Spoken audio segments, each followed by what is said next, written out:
right, so as we jump from tier 2 to tier 3, remember, I'm not jumping over a defined line that tells me I'm suddenly now in tier 3. I just know almost on a gut level, it's gotten more intense. It's going to take more.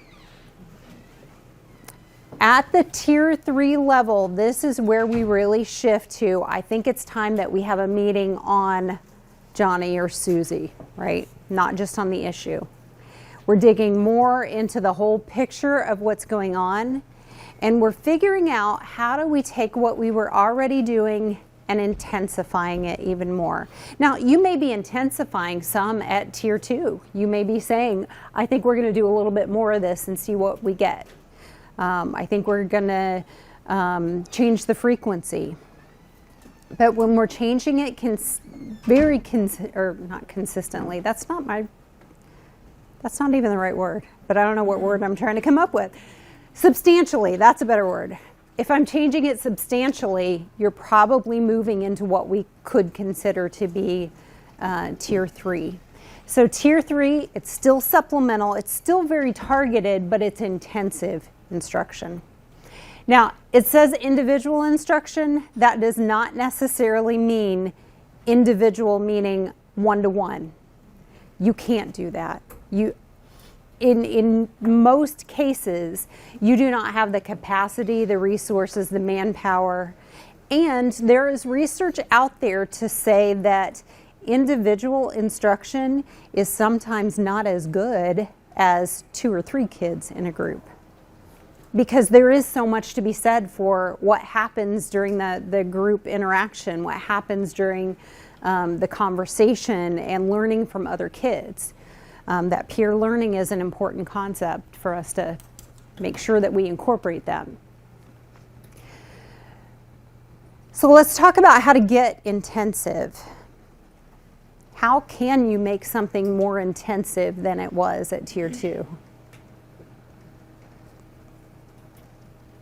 What do you naturally do? More time. More time per session, more time total, right? More frequency of it happening, which means more time. What else can you do? Smaller group, right? We maybe had 5 to 7 in this group, and now we're looking at a group of 2 to 3 kids. What else?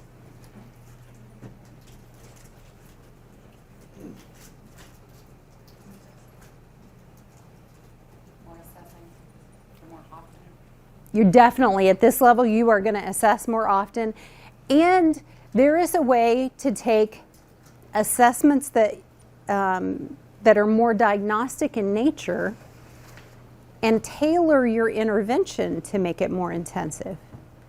So if you go to intensiveintervention.org, and that's listed as one of your sources in here for the National Center on Intensive Intervention, they have modules specifically on data-based individualization, which is taking diagnostic data, which could be from a diagnostic kind of assessment, or it could be just like John's talking about, take an assessment or an assignment and boil it down and look for error patterns and look for processes that might be the issue, and then tailor what you're doing based on that.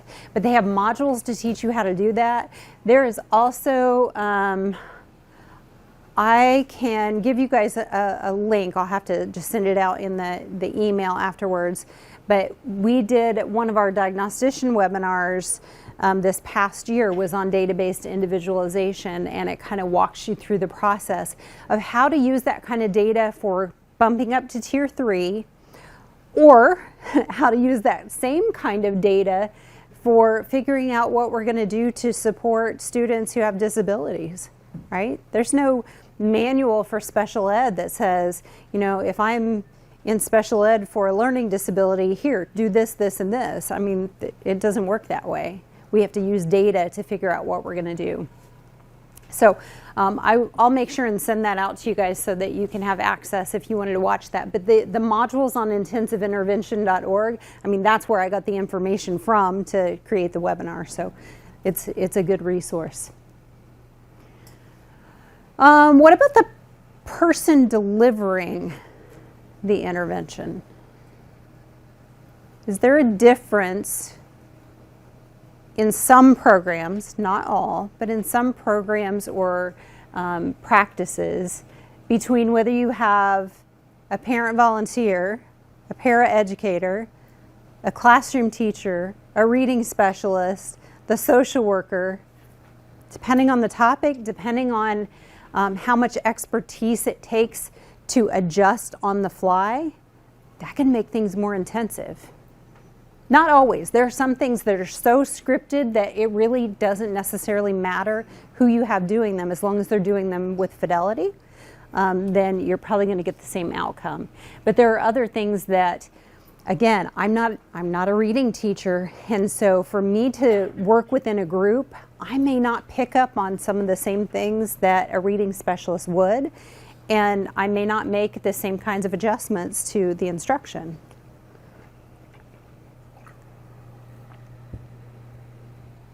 Anything else you can think of?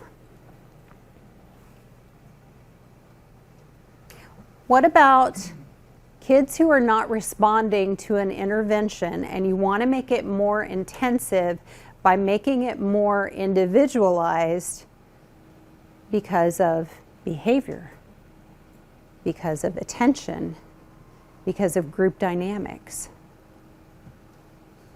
That can sometimes make a difference. I may not get anything out of a 2 o'clock intervention, but I may get a lot out of an intervention that occurs at 9:30 in the morning when my meds are still working.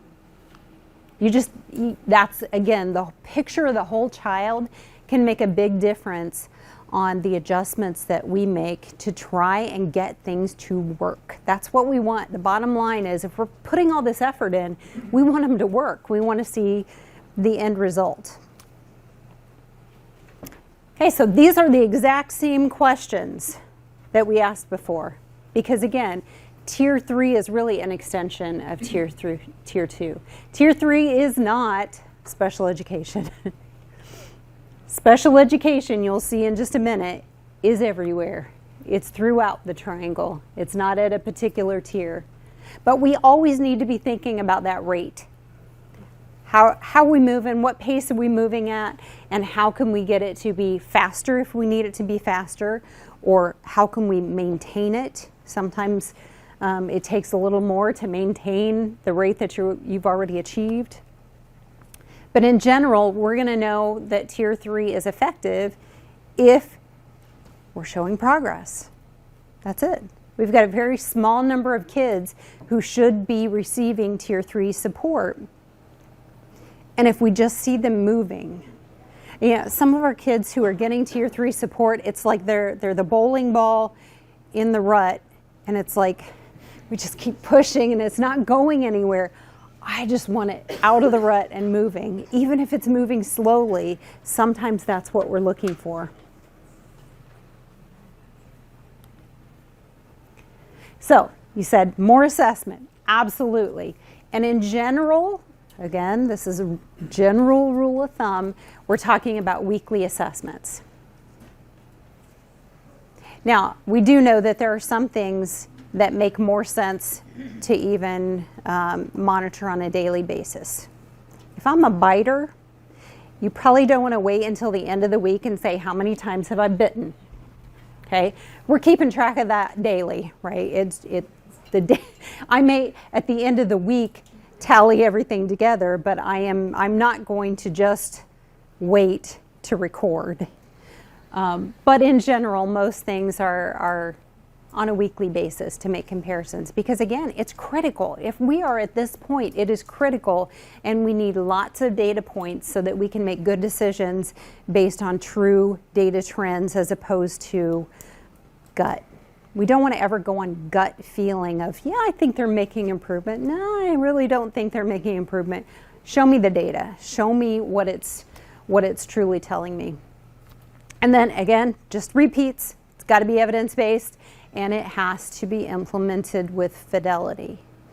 Especially when we're talking about Tier 3, if something is happening intensively and we miss one session a week, that's huge. If it were a daily thing, that's 20% of the intervention that is not happening. So we have to make sure that we are finding a way to keep the fidelity high. I think it always depends on what you already have at your disposal, right? We don't want to reinvent the wheel. If we already have data that is usable data, it's just like IEP goals. If you've already got something good, don't do something else when you've already got your answer. But again, I think in a lot of cases, when you're talking non-academics, you kind of have to just create them because the big global things are maybe not going to tell you anything, like office referrals or even things like Class Dojo points. You know, that can be really helpful as a screening kind of measure, but it may not point me in the right direction for how are we affecting very specific behaviors. So maybe creating a little chart, tally marks, you know, something on a clipboard, something that's helpful, that's private though. The chart or the like the clip systems. I have a lot of teachers that just are married to those color chart clip systems. We're going to clip up, we're going to clip down, and usually when you clip down, it's over. There's no getting back up to where you were, and I've given up, and my behavior gets worse. And I almost think it's like a negative intervention that we sometimes use for kids. But telling me how many days I was on green versus purple versus, you know, whatever, is not necessarily going to tell me anything about a specific behavior or skill that we're working on. So no specific ones that I think are better than others. But again, no matter what you're looking at for progress monitoring, you want it to truly be sensitive enough to tell you when small changes occur. And so, like, you couldn't, even if you could, and you wouldn't because it'd be expensive and it'd be time consuming, but if you could give NWEA every week, it still wouldn't necessarily be sensitive enough to tell me about those specific things. It's more global, right? It's great for saying, I need help or I'm fine, but it's not so great with telling me exactly what to do. We also had another conversation. You guys missed out on a lot of our sitting around at lunch, but the conversation was about there is so much to be mined from something like NWEA, but man, it takes a lot of work. And if it takes a lot of work, I'm probably not going to do it. So it's data that could be sitting there, but if it takes me so long to dig through and use those data pieces to now inform my instruction, I'm probably not. I mean, it's kind of like, you know, when everything was still in paper copies. If I'm a teacher and I've got 30 cumulative files and nothing was computerized back in the day, and I had to pull 30 files, get into them, dig through, look at the old information, maybe create my own little table that said, here's historically how these kids were doing. I wasn't going to do it because who's got that kind of time? And is it really worth the payoff of what I would get out of it? It's so beautiful now that so many of our data pieces are like right at our fingertips. We can just pull them up and analyze across kids, but yeah. All right, so this should only take a couple of minutes because most of your Tier 3 is a version of a lot of what you got going on at Tier 2. But just in case you have other things that you identify as clearly, we reserve this for the most intensive kinds of things. So just take a couple of minutes and add to your charts for Tier 3 tools and assessments.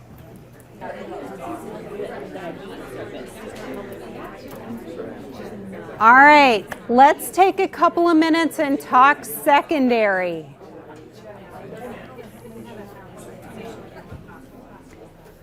Like I said, secondary is a different beast. How many of you do some work at secondary schools? How many of you feel like your secondary schools are doing a bang-up job with MTSS? I was hoping for one hand that I could say, please come and let me watch what you do. Because schools across Indiana are struggling with what do we do at secondary level.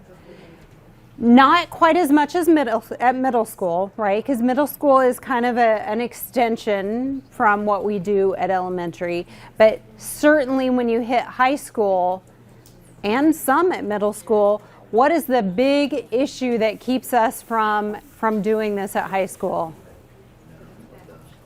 The almighty credit. Yeah.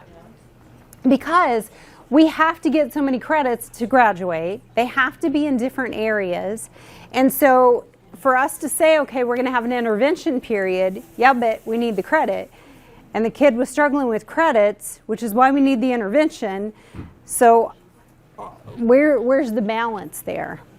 We also have moved so far from the basic skills that we might have been targeting in elementary school that suddenly the skill list of potential areas has grown, right? Because the expectations have grown. So I could be anywhere from down here to up here on a continuum of a skill, as opposed to at kindergarten, the expectations only go to here, so it's easier to find my targeted area.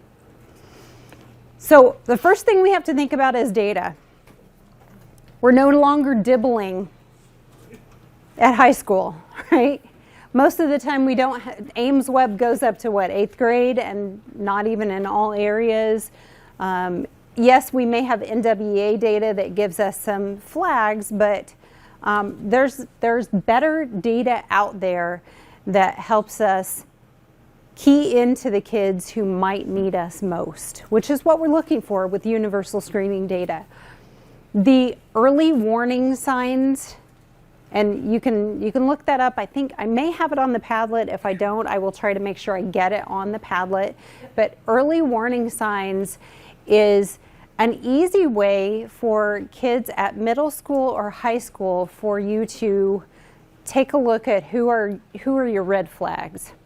So it's looking at things like failing a class, days out of school for suspension. These are all early warning signs that tell us this kid is at risk for not sticking with us to graduation and getting that diploma. There are a number of things in there, but again, it's kind of a whole training in and of itself, and there are manuals out there that are free to download that tell you about early warning signs. A lot of different states have kind of adopted some different different cutoff levels that they use for what should really stick out. But this is a great way for looking as kids transition up into high school, for you to plan ahead for what does my tier 1 and some of my tier 2 need to look like for my 8th graders moving up as freshmen. You will already have data that tells you, I know this pocket of kids is going to struggle to pass algebra, right? That's one of our key gateway classes that really sticks out for a lot of kids and keeps them from graduating. So what do? And we've got different options of what we could do. We could double block it.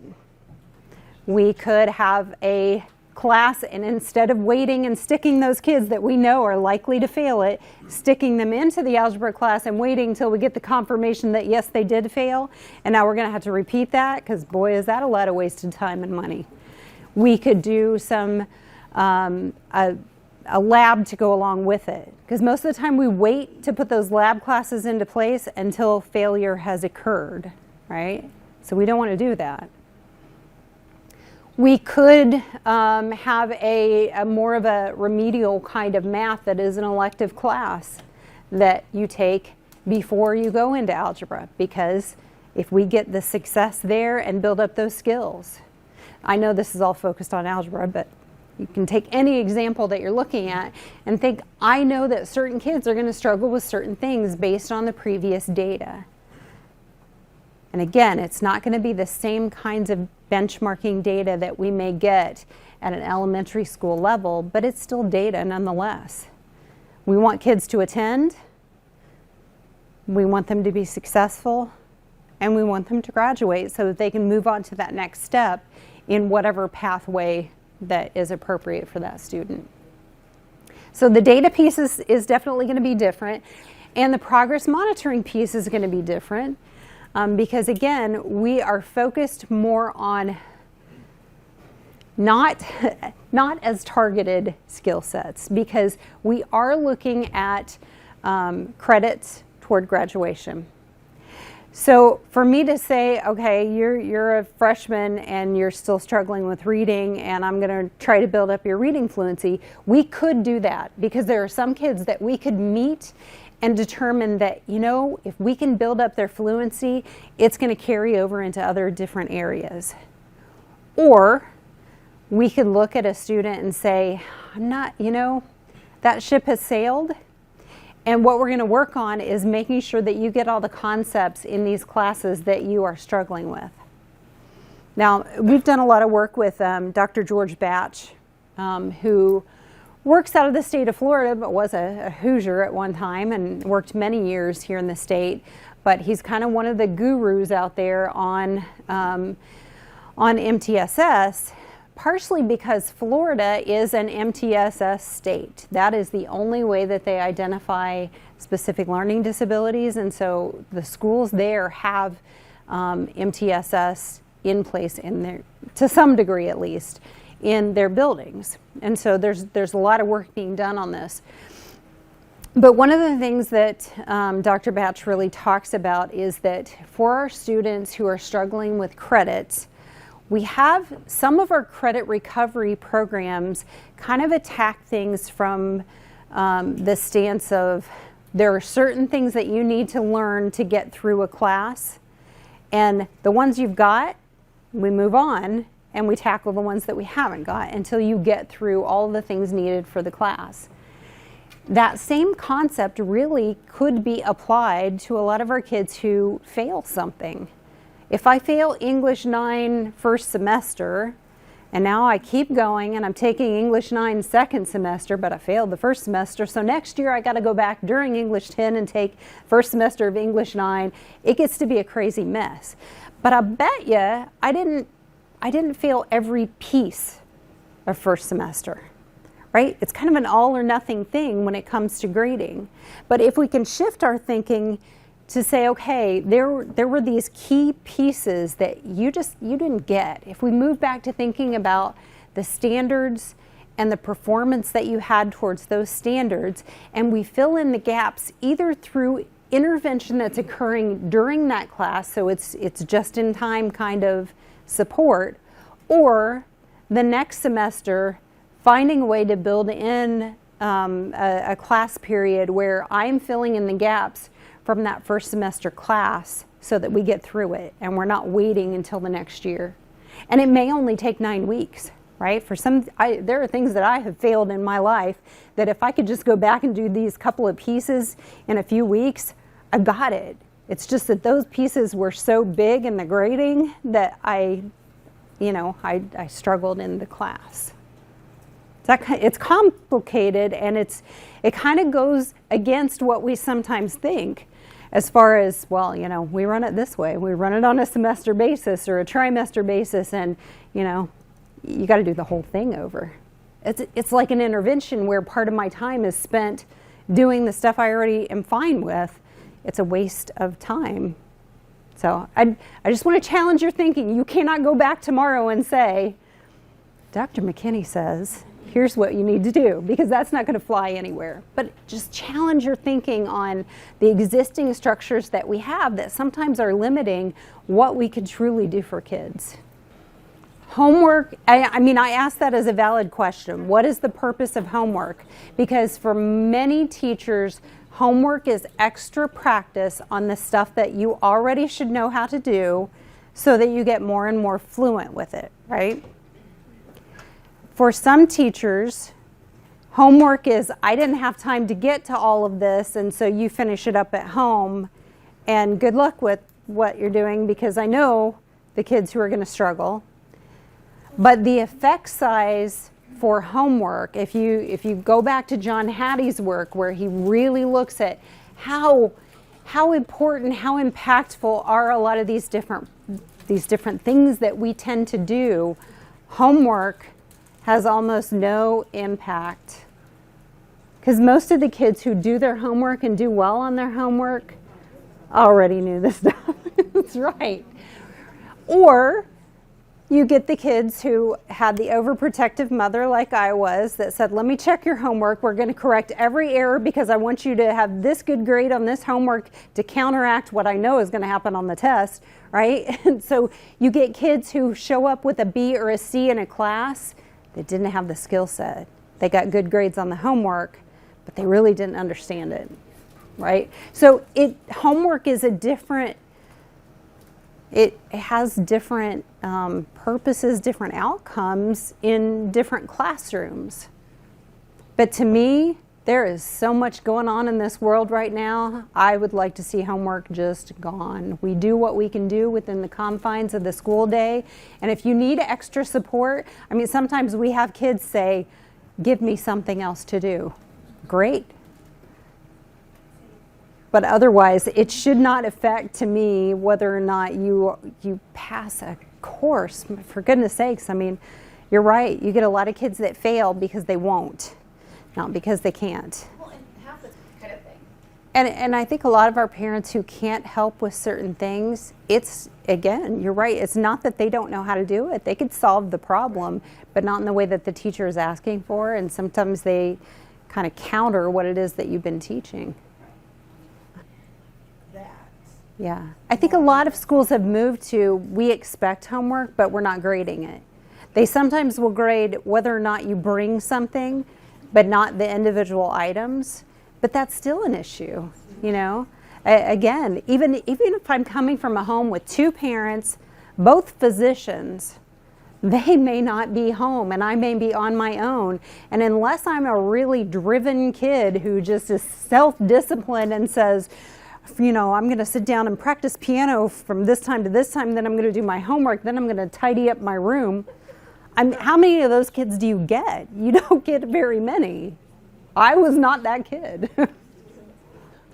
Yeah, I think all of this makes a lot of sense. And, you know, to get back to kind of what we were originally talking about too, though, to be able to reconceptualize things and think about the skills involved in these different courses and what it is, what skill gaps do we need to fill in so that you can get the content, so that you can get the credit, so that you can get the diploma. I mean, that's really what it's coming down to in the academic areas. Now, we know the social, emotional, and behavioral areas, we end up with all sorts of complications coming through middle and high school in the form of hormones, social relationships that become more important to you than your other relationships, your family relationships, your teacher-student relationships. You know, these things start to take a lot more precedence, plus complicated by potential peer influences, drugs, alcohol, sex. I mean, all of these things are just complicating factors that suddenly we've got new social and emotional issues that we're having to tackle. And so you see a lot of high schools and middle schools that have very specialized groups, that the groups are formed based on, we're having a lot of issues with this, we make an intervention group. We're finding that a lot of kids are struggling with this. We're layering on this piece of curriculum. Generally, you don't have a ton of suicide prevention stuff going on until something has happened, right? And then we react. Well, we want to try to anticipate as many needs as possible so that we're getting ahead of things, so that we're looking at the coping skills that kids need and the social supports that they need. I was at the Whole Child Summit recently just to hand out information, not to attend it. I wish I could have attended it. There were a couple of girls that came up to my table, and I thought they're probably college students. They had that look, right? I'm like, are you guys students? Yes, we are. And I said, well, what university do you go to? They're like, no, we're high school students. And they were at this statewide conference that's hard to get into. And they are running a social emotional mental health support group at their high school. And it's based on, I think, a federal program that's somewhere out of Denver, but they got the grant and they are running this support group. And I thought, how fantastic is that? You know, the kids who maybe wouldn't want to sit down and talk with an adult, but will go into a peer-mediated kind of group and can get the support they need before it's too late, before it crosses that line of now we need to respond to a crisis situation. I don't know, just something else to share, I guess. But okay, so again, the differences are coming in the types of interventions that you use. I would suggest if you have lab classes that you pay attention to what goes on in those math and English labs that we tend to have at the high school level, and make sure that the teachers there are targeting the needed areas for support to the regular class. What I see in a lot of them that I've gone into are they are used to do the homework and take the tests from the main class, but they aren't really instructing on anything. And if there is no direct instruction, it's not really an intervention. It's a time and a warehouse for kids to go. So it's not the same. It's not that it's a bad thing, but it's not going to give you the outcome you're looking for unless we add a direct instruction component to it. Play school. Whether you can be compliant. Whether you can be compliant, yeah, behavioral intervention. I mean, so, just thinking out loud. And it's not an easy sell because we've done it this way for a long time.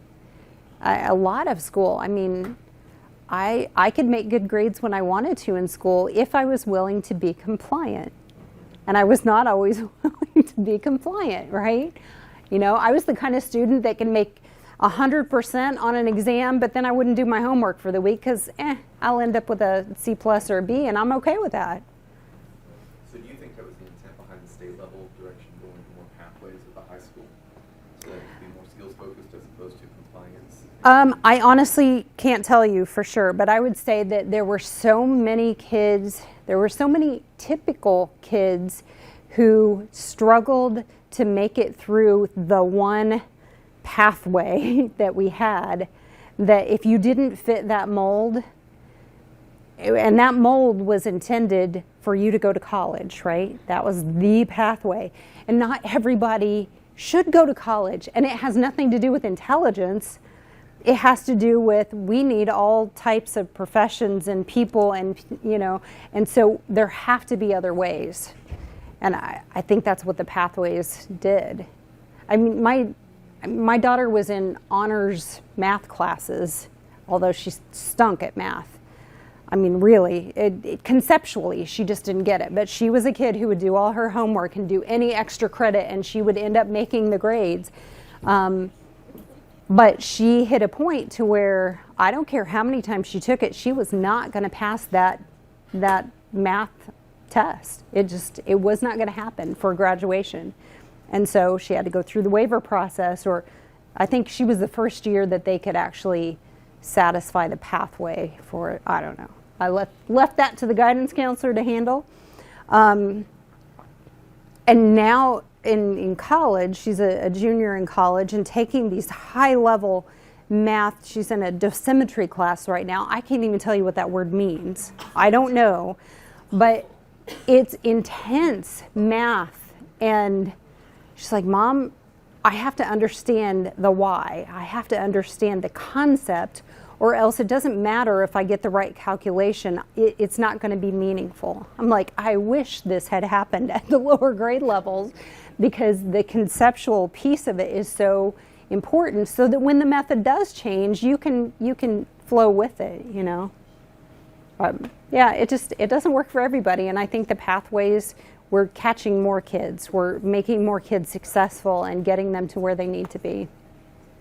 But I wasn't involved in that, so I don't know what the actual conversation was or anything. From the state level, we had like a lot of MTSS training that was happening, and we started doing some in partnership together so that we were kind of giving similar messages as we were rolling out training. And John, I think you were part of some of those early MTSS trainings.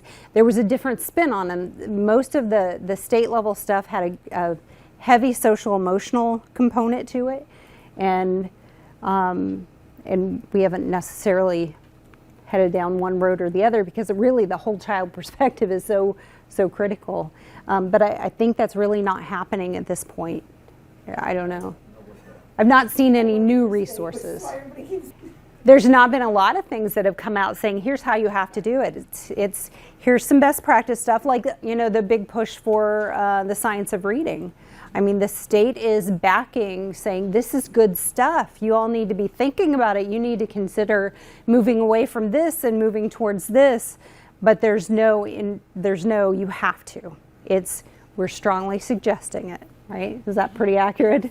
Yes. And I would strongly suggest it, because I think, you know, you're going to see some a lot more on the output end. You're going to see your data climbing for students when you're using the good stuff.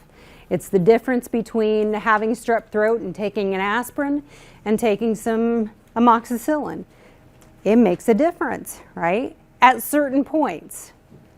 2 weeks later, it doesn't make any difference, because it's already kind of run its course. And I think, you know, when we look at what we do at different levels in education, again, it's about where am I starting from? Where do I need to be? How long is it going to take to get there? How long do I have? What resources can we spend? And at what expense? And when you're talking about secondary in particular, but also to some degree in elementary, every time we add on something, we have to take away from something else. Now, we mentioned that you can only control certain things, and we've got a lot of control over what happens within the confines of a regular school day, but there are some things that you could potentially, if you build the right kind of relationships, you could tap into to strengthen what you have going on for MTSS.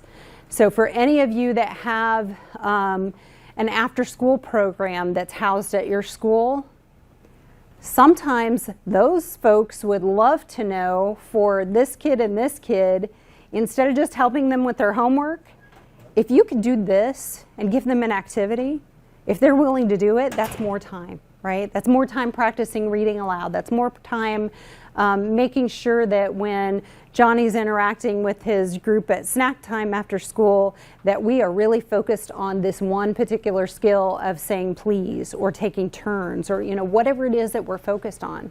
So looking at those after school programs, the Boys and Girls Clubs, if you have got those outside providers coming into your school, Meridian, what are some of the other?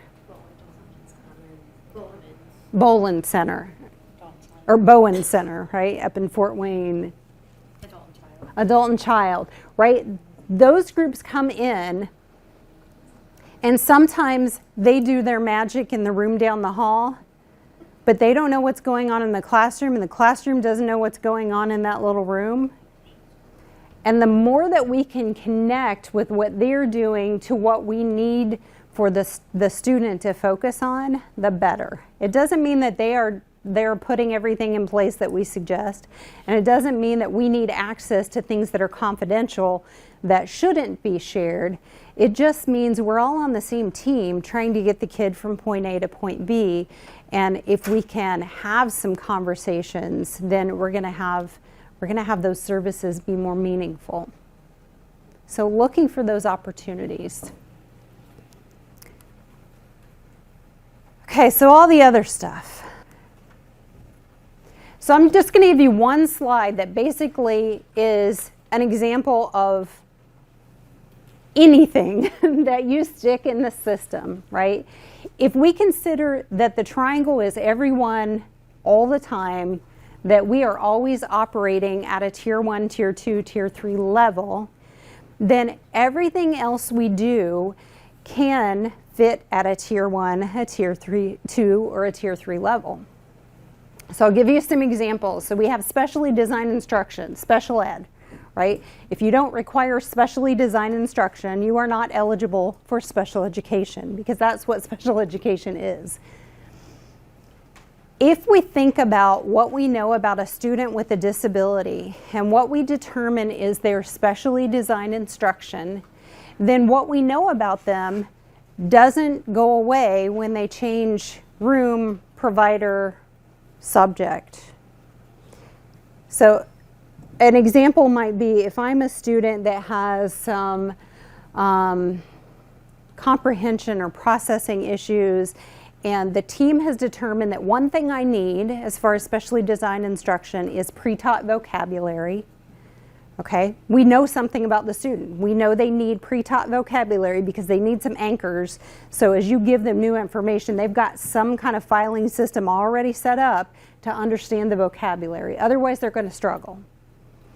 So if I know this, then wherever I'm getting my Tier 1, whether it's in the gen ed classroom or the special ed classroom, it doesn't matter, I need pre-taught vocabulary. So maybe if I'm in the special ed room for my reading instruction, then my special ed teacher is giving me that pre-taught vocabulary. But then in math, maybe my math skills are pretty good, but I still need pre-taught vocabulary because that's where my issue is, not with the math, with the vocabulary related to math. And so it could be my gen ed teacher does a little pre-teaching of the vocabulary.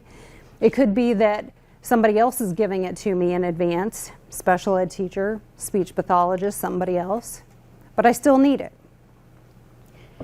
Now maybe I've got some mild social skills problems, just a little bit, and it's not part of my IEP, but I'm getting Tier 2 social skills group instruction. I need pre-taught vocabulary for that. My need doesn't disappear because I went into a different service.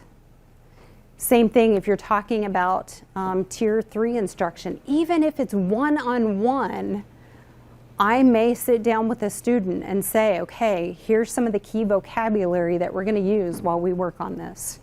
I'm going to pre-teach that vocabulary.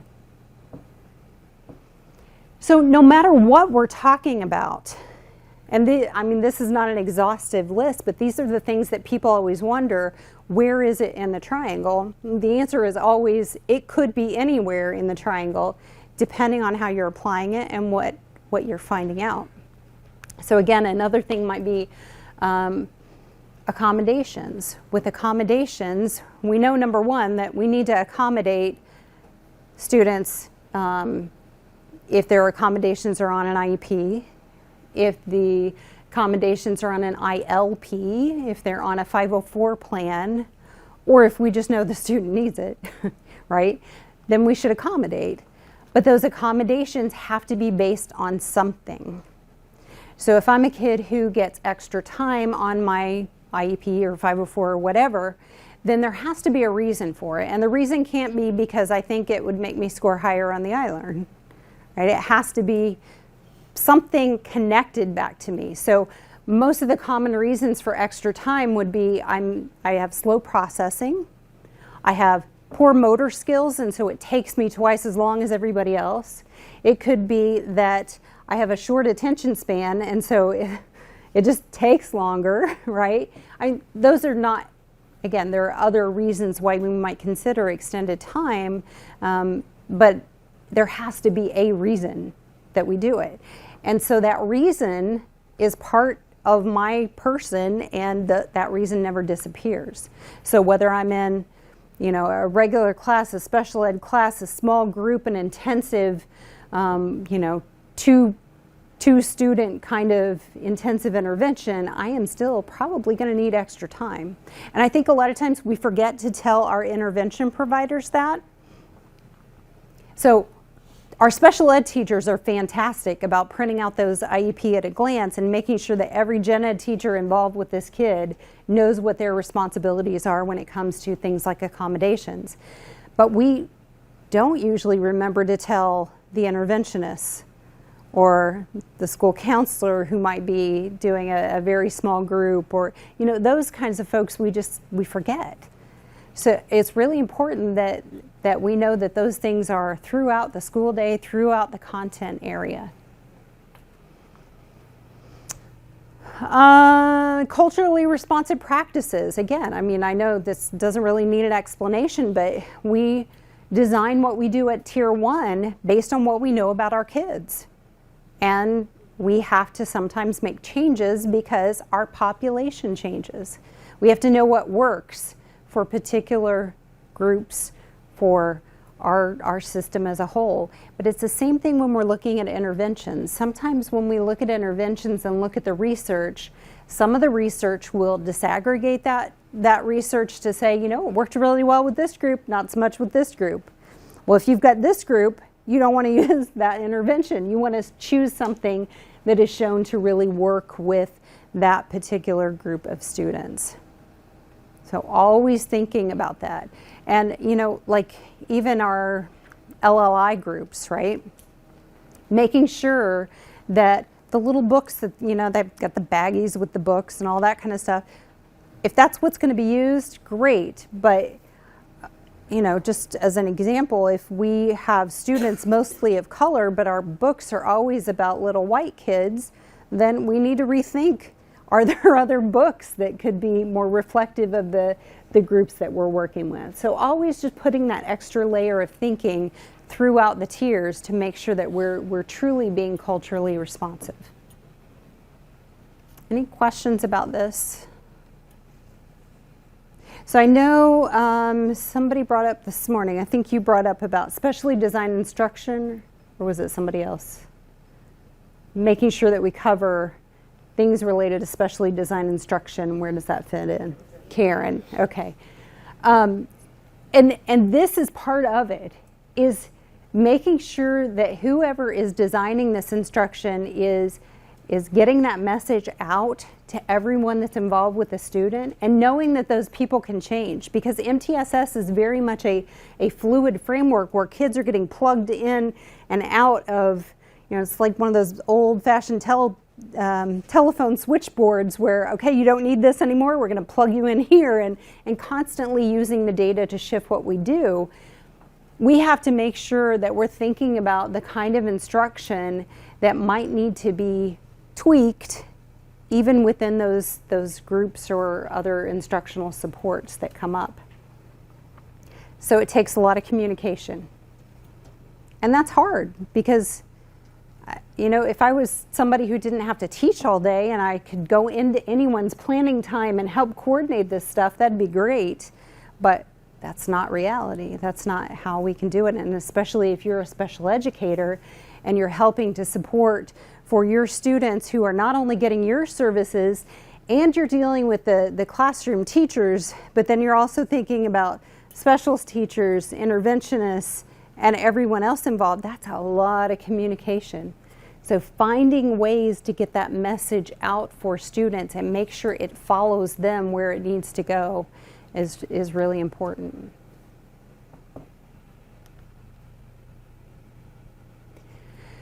So I want you to think just for a minute. We're just going to do this as a large group rather than break this apart. But think of something in your district or in your building, a program that has been really successful. Just visualize that for a minute. Think about what it was, how it happened, how did you even start with it? What are the things that led to it being successful? Common language, common understanding, common spirit or message, absolutely. Okay. But I think with that you have to have teacher buy-in and student buy-in. Teacher buy-in, student buy-in, those are things that help make certain things successful, absolutely. You say that because What else? And different initiative. I know you're all thinking of different things that have been put into place, but what else has made things successful? So what is keeping that in a positive? What is making it work? Not about the program itself, but how are you sticking with this? Parent buy-in, yeah. So it's a well-supported program, right? Because when it's not, what happens? Yeah. Yeah, I don't want to do something if I'm not getting any help with it. So what you're going to find is that when you look at the characteristics of anything that has been successful, what led to it, the buy-in, common language, being well supported. The opposite of those is typically what you think about when you had something that got tried but failed.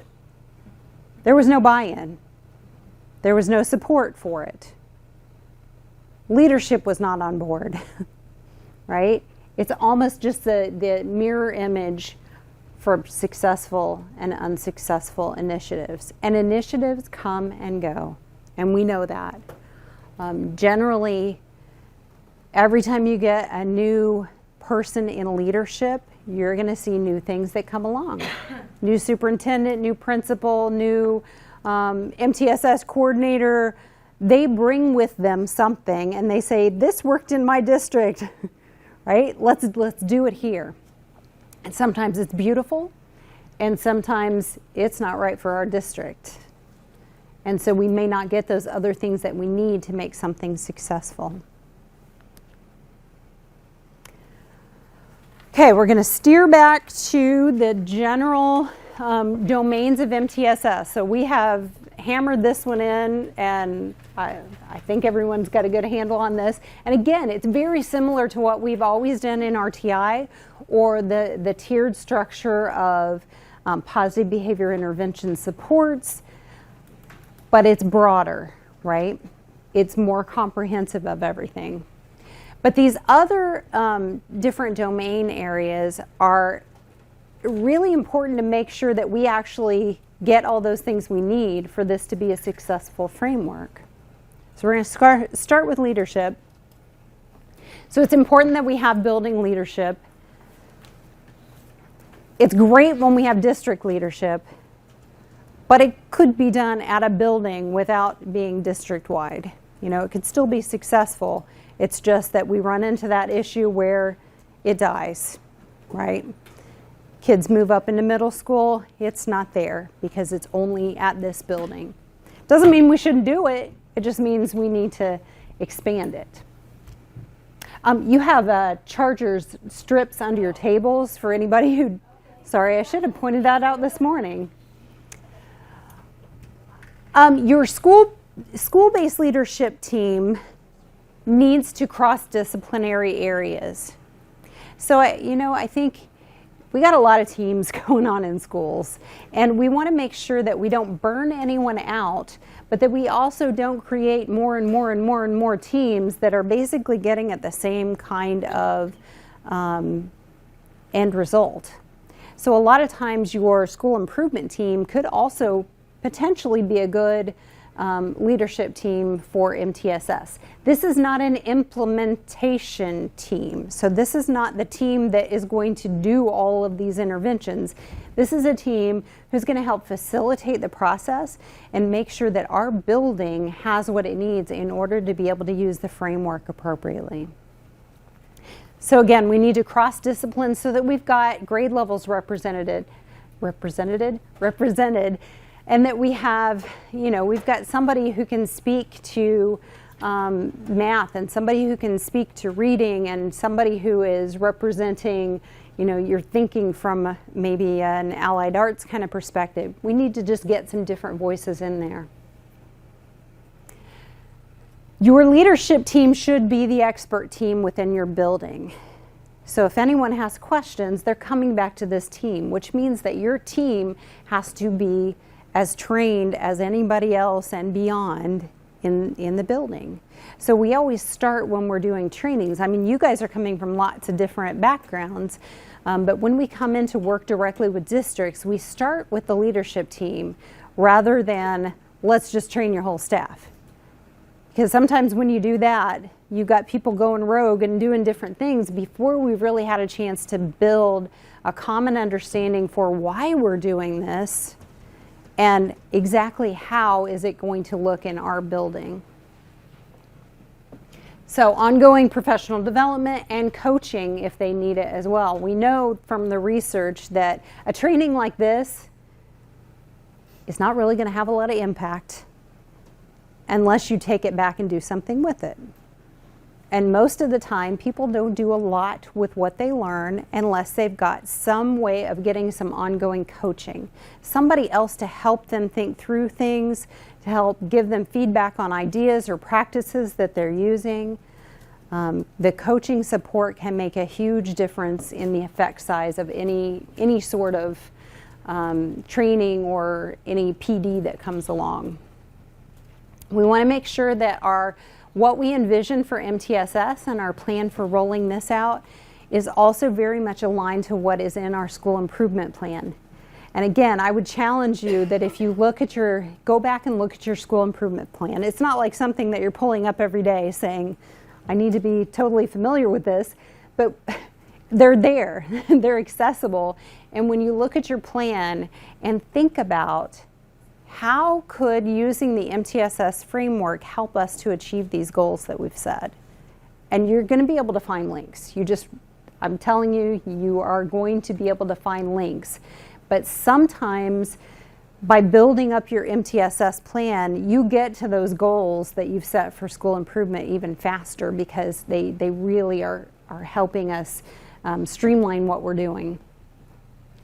And then this leadership team is helping to implement MTSS as far as making it happen, right? Making sure that we've got the moving parts all moving and that people are doing things in a consistent way.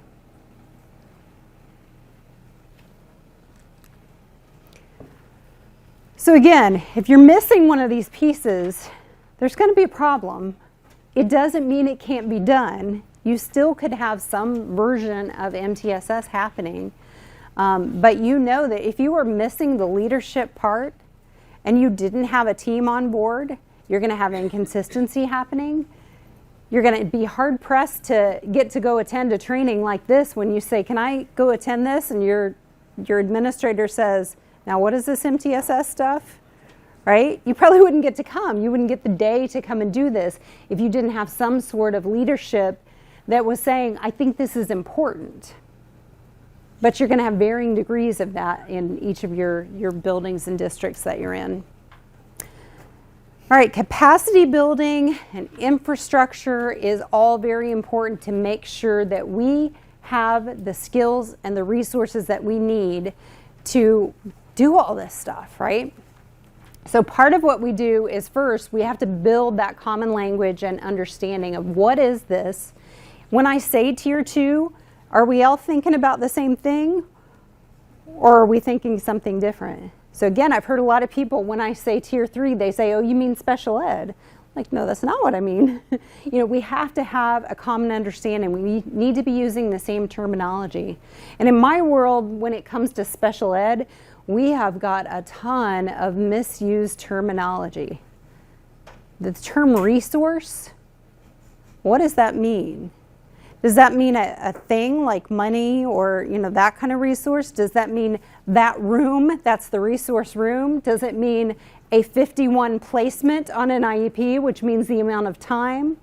I mean, we throw terms around like they're nothing. I was in a room the other day in a school corporation and it was labeled intensive intervention.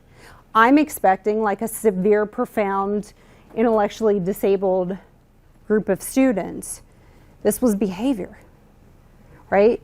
Terminology has to be consistent and it has to be understood by everybody in order for it to be meaningful.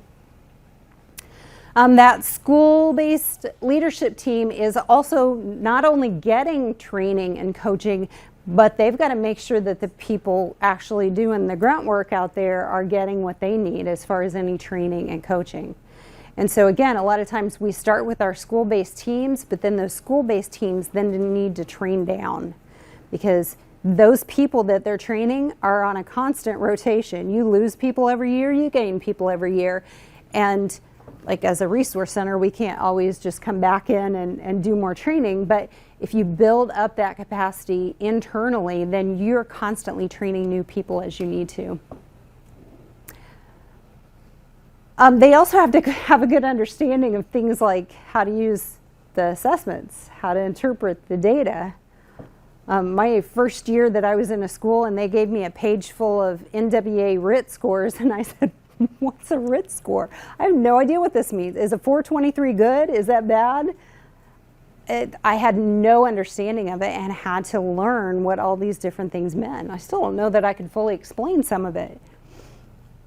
So understanding all the moving parts, understanding what is my role, what is the expectation for me as a teacher or a service provider, where do I fit into all of this?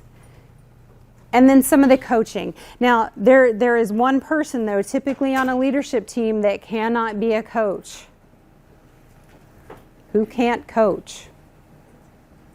And I don't mean can't based on skill set, but can't meaning don't do it.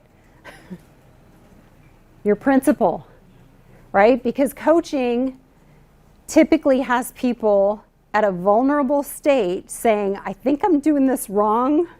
Can you tell me how to do it better? And that principal is always in the role, even when they say this has nothing to do with your evaluation, it compromises that coaching relationship when it's the principal, just because there's always I don't want to show you my weak areas, right? Whenever I'm being evaluated, I always want to be at the top of my game. So again, I'm not saying principals are not good coaches. I'm just saying they should not be coaches in this sense. We've also got to look at the capacity, and this is probably one of the hardest parts for schools. The capacity within the system, meaning what's the schedule look like? Somehow we kind of hold that schedule as we cannot touch it, we cannot change it, especially when you get into secondary. My gosh, it's heaven forbid we ever touch the master schedule, because it affects like a million other things, and your school counselors would have a complete meltdown if you wanted to change the schedule. But I will tell you that I've seen a lot of schools at the elementary level who have said, okay, based on our data, based on what we have learned from our assessments, we've got to make a change. I said we've done a lot of work with Dr. George Batch, and he gave us an example one time that really hit home for me. And it was of two different elementary schools in a Florida district, within the same district and literally just a couple of miles down the road from each other. And those two districts, though, had a very different population. And when they looked at their data and tried to figure out what they were doing for reading at Tier 1, School A probably could have only done 60 minutes of reading instruction a day. Well, we know we have to do the 90, right? I'm clear on that. But they probably could have gotten away with 60 minutes a day and still had their kids do fine. Because they were kids who had books at home. They were kids that were coming in with high-level vocabulary. They were just doing well with reading.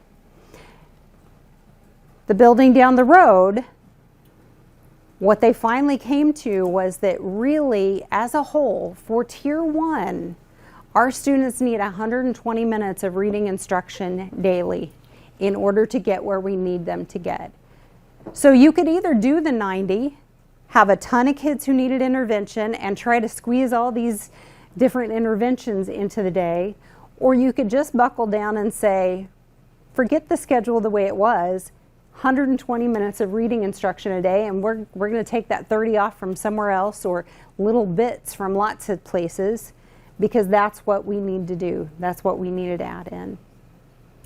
So it shifts what you have in your schedule, but your schedule also needs to incorporate not just what are we going to do, but how am I, as a professional, going to get the support I need? And if I need to have some collaboration time, where can we possibly fit this in?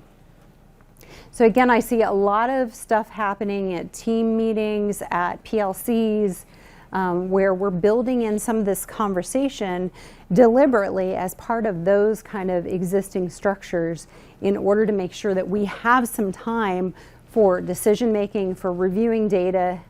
Again, if data sits in a drawer, it's not doing anyone any good. So we have to make sure that we have time built in to even look at it. we've got some kind of a database problem solving process, and we've got those procedures laid out. And then we have to have some resources, and we have to know what they are. So, we looked at that list of all the different programs and stuff that the one school district had mapped out, which is great. My question is, how many of those are being used? Have you ever been in a building where we had like the secret closet, and in that closet were things still in their plastic wrap that had an inch of dust on them, and we bought them when we had stimulus money, or we bought them when we had to spend down some Title I money, or something like that. We bought them because we knew we'd lose the money if we didn't purchase some things, and then they sat on a shelf because nobody ever learned how to use them. I've been in a school district before where they had the smart boards in every classroom. And I was in so many where I said, okay, tell me how you incorporate this into your instruction. Well, we show movies on Friday. Like, oh, there's so much more you could do with this. But they didn't build in the time to get training on how to use this stuff. And so I knew how to show movies on them, and that's what I did. That's what I used it for. Communication and collaboration, we know, is really important. And again, a lot of it is building in that time to share information and to try to find the things that we're duplicating.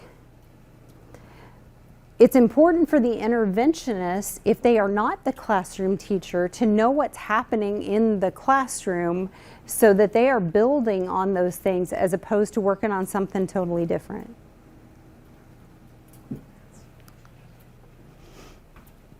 We have to have a good understanding of what MTSS is, right? Have to have some consensus around that. And again, what it is, what the framework looks like is going to be slightly different in every place that's using it. We suggest that you should have some implementation fidelity around MTSS in order to have a good understanding about how are we making progress as a building in our use of MTSS. Because there are so many things going on, so many parts of it, that we're not going to be perfect at everything. We're constantly going to be trying to improve our communication, our leadership, our use of the tiers. There are all these pieces and parts.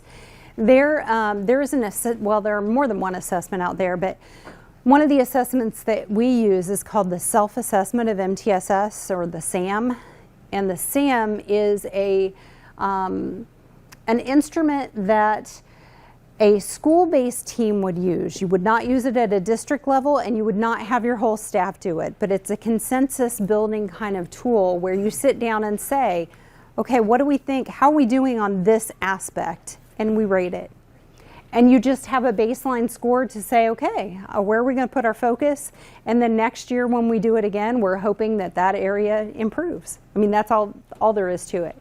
It's something that can be a little complicated to give the first time until you get a good sense of exactly how to do it. But we do have some kind of instructional videos on how to administer the self-assessment.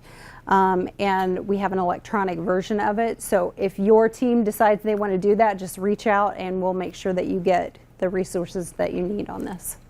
We have to make sure that we have the structures in place to make sure that we are pulling in that family engagement piece. That we're letting our families and our community members know what it is we're doing and why, and how can they be involved in this. And again, I think with all the recent legislation debacle that's been going on, I think part of that push was because families want to know what's going on. And although I was not on board with any of the legislation that was out there, I can see where the transparency is important. And so the more that we let our parents know, here's some programs we're using. Because I don't want to show up at a parent-teacher conference and have somebody say, well, your child's been getting this, this, and this. And I say, wait a minute, what? I had no idea this was going on. So letting them in on that. And, there are times when we can kind of say, here's how you could support this at home, too. Not that you have to, but here's how you could if you wanted to. Okay, with the problem-solving process, I am not going to tell you the problem-solving process. I'm just telling you you need to have one, okay? And here's why. You ever been to one of those meetings where you're meeting on a student and everyone gets together?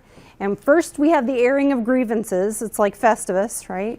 We're going to have the airing of grievances and all the things that have made me really frustrated about this situation. And then we get about to the end of our half an hour period, if we're lucky and we've allocated that much time, and we suddenly say, what are we going to do? And we throw together a plan really quick, and then it's probably not very successful or very tailored to the kid. Sometimes those half an hour meetings are 6 different kids, right? Because we're trying to cram all that in. What we need to do is make sure that we have some sort of a process, and if your process is the standard, step 1 is identify the problem, step 2 is analyze the problem, step 3 is develop interventions, and step 4 is implementation. That is a problem-solving process. There may be an 8-step process that you have. You may have processes that you're using for other meetings, and it really doesn't matter what you use. It matters that you have an expectation that the team use a problem-solving process.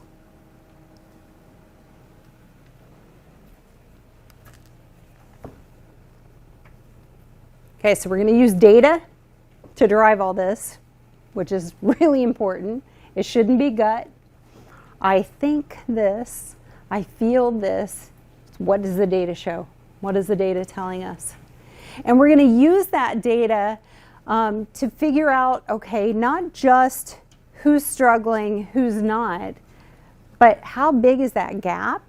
And are we, as we look at disaggregated data, are we seeing trends across different groups, different settings, genders, race, socioeconomic status? What are we finding in this data? And virtually all the data that we get has the capability to be disaggregated, and it's really to our advantage to do that. We definitely need to think about the why behind the what. So thinking not just that a kid's struggling, but why do we think they're struggling? Where's the data pointing us? So again, if you refer back to the intensiveintervention.org and look at the data-based individualization, that will cue you in a lot more to using that diagnostically relevant data to pick apart those things. Or like John's example of taking that assignment and looking for the error patterns and saying, okay, he gave an example when we were talking before that there are some kids who miss the answer not because they didn't understand the process, but because their writing is so sloppy that their columns get wonky when they're doing math and they end up adding things that shouldn't be added, right? That happens a lot with kids. The why makes a difference in the what we're going to do to help support that. Because I could reteach all that math stuff, but he already gets that. I just need to teach how to keep your columns lined up, right? Or I need to teach how to use graph paper appropriately so that, I've got things in boxes. And then we also need to make sure that as we start to develop plans, so again, Tier 2, I would focus more on intervention plans that are intervention skill-based, and Tier 3, it's more individual student-based, just to use your resources wisely. But you're going to get those plans, and you need to develop the plans appropriately for the student, but they have to be individualized at that point. We're going to look at student progress, and we're going to make sure that that progress is aligned with the targeted area that we're focused on, and we monitor it. So I had one time years ago where I had a student that a teacher wanted evaluated. I'm like, okay, what data do you have? Like, we have like 20 plus weeks of DIBELS progress monitoring. I'm like, yes, we have data. What does the data show us? He's like, well, I haven't scored it yet. 20 weeks of data collection that he had been diligent about collecting, but he hadn't scored any of it, right? So it was not helpful. And it could have been helpful all along the way to say, I'm going to tweak things based on what I know about how the student is doing. And error analysis of, reading and all that kind of stuff. All right, so when we're problem solving, we also look again across those disaggregated areas and look for any patterns there. But we want to problem solve our MTSS as a school, or even potentially as a district. So sometimes we have to go through and problem solve and say, okay, this year has been mediocre when it comes to MTSS. What's getting in our way? What do we need to do? How are we going to take this the next step forward? Because it will never be the model. I get calls all the time that ask me, tell me a school who is doing it right so I can go watch them. I'm like, I wish I could, because everyone is a work in progress. Even the schools that are doing a really good job, they are always a work in progress. And about the time you think you are at the goal line, your kids change, or you lose like half your staff. Things just change. And so you're kind of starting over and regrouping and figuring out what are we going to do next. So you're always problem solving that piece too. All right, and then data. And I love data. So we've got to have the right data. And we have to have staff who understand data, which means you may need little workshops going on here and there to say, I know you know how to administer this. Well, we hope you know how to administer it, because that's not always happening too. Sometimes there are specific ways that you have to give certain assessments, and it's not always followed to a T. And if it's not, your data is really worthless. So we have to make sure we know how to give the assessments, but we need to make sure that people understand what to do with the data and understand the scores. How many people still struggle with knowing the difference between percentage and percentile? There are a lot of educators out there that can't tell the difference between a percentage and a percentile, and it's night and day difference. We also need to know the differences between our data sets too. So again, I can use certain pieces of data. I can use my iLearn data to figure out where are some potential problem areas that we're going to need to concentrate on for this group of kids next year. But I can't use it for progress monitoring. And diagnostically, there's not a whole lot of diagnostic value to it. But it is telling me something. So whether your data is to figure out who are the red flags, right? Who says, look at me, I need something, or I at least need you to look closer at me to figure out, do I need something, right? Sometimes that's the case. Figure out why the student might be at risk for problems, either, again, academic, social, emotional, or behavior. We have different data that typically helps us to assess progress along the way, and remember, those things need to be targeted and they need to be sensitive to small changes where I can give it repeatedly and it's going to identify, did we grow, did we not? And then we need data that tells us, what do I do now? Do I go back? Do I review some stuff? What's my next step with this student?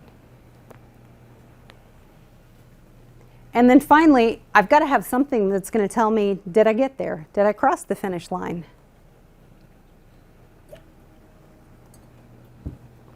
Some of these are the same pieces of data, and some of them are not. And it really depends on the data source that you're using, because sometimes we have things that could be used for multiple purposes. So they've got to understand these things, but we also have access to them. If I don't have access to this data and it exists, it's not helping me to figure things out.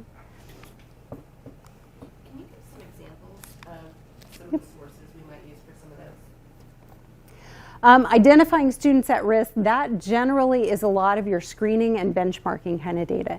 So it doesn't tell me necessarily how at risk you are, and a lot of those things even when you look at the categories that it churns out, like DIBELS, it may tell you at risk, some risk. I don't remember what the descriptions are, but it kind of groups. It doesn't tell you quite how bad it is, and it doesn't tell you exactly, it doesn't analyze the errors or anything like that. So benchmarking kinds of assessments, like DIBELS, NWEA, some people use STAR, some people use,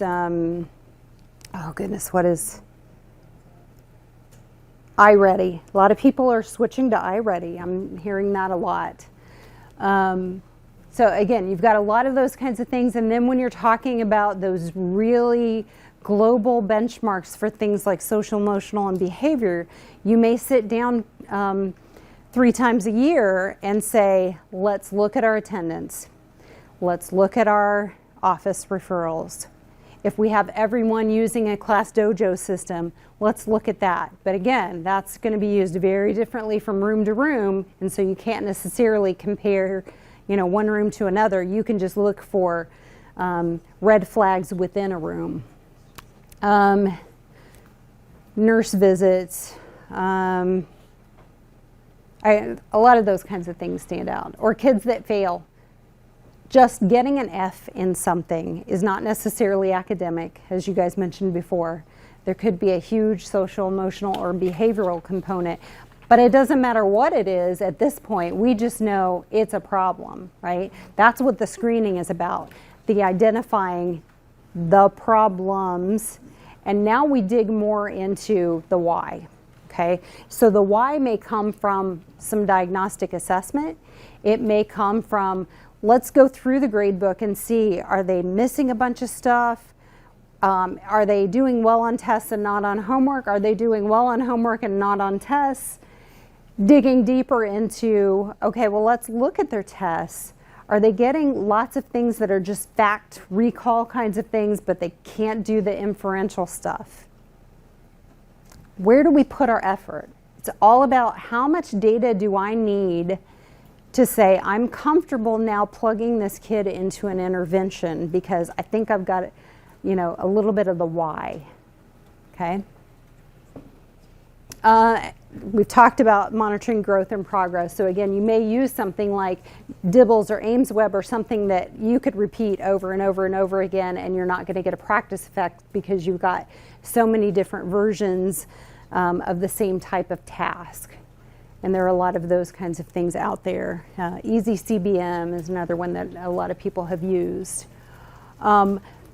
Informing instructional and intervention planning. Some of that could come from, if you want to put the time and effort to really analyzing NWEA results. If you really want to dig into a bunch of classroom assessments and work samples that you have for a student, you're going to be able to think about what are the next steps? What is the kid getting and what are they not getting? If you collect exit tickets every day from students, you may be able to mine some good information out of those kinds of things. If you're already doing them, use those data sources to figure out, now what? Now what do I do? And then attainment of outcomes is probably from your progress monitoring tools is what you're typically using to say, at the end of the road, I should see this level of performance on this assessment in order to know we're there. And once we're there, that's kind of a hard decision. When I crossed the goal line. I have finally hit this many words per minute in my reading fluency, and that's what our goal was all along. Now what do we do? Do we take it away? Do we take any of the intervention we've been doing away?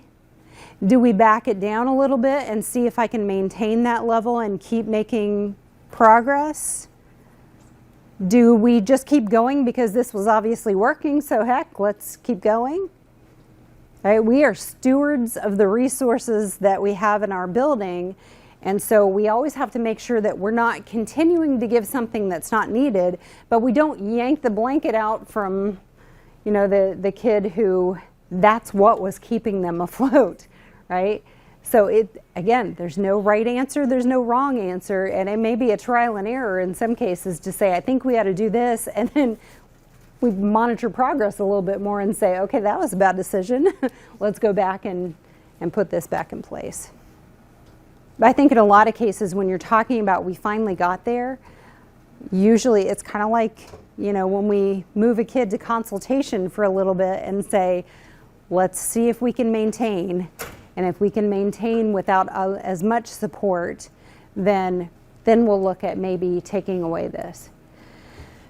Because the reality is, most of our neediest kids in the MTSS framework don't just have one need, right?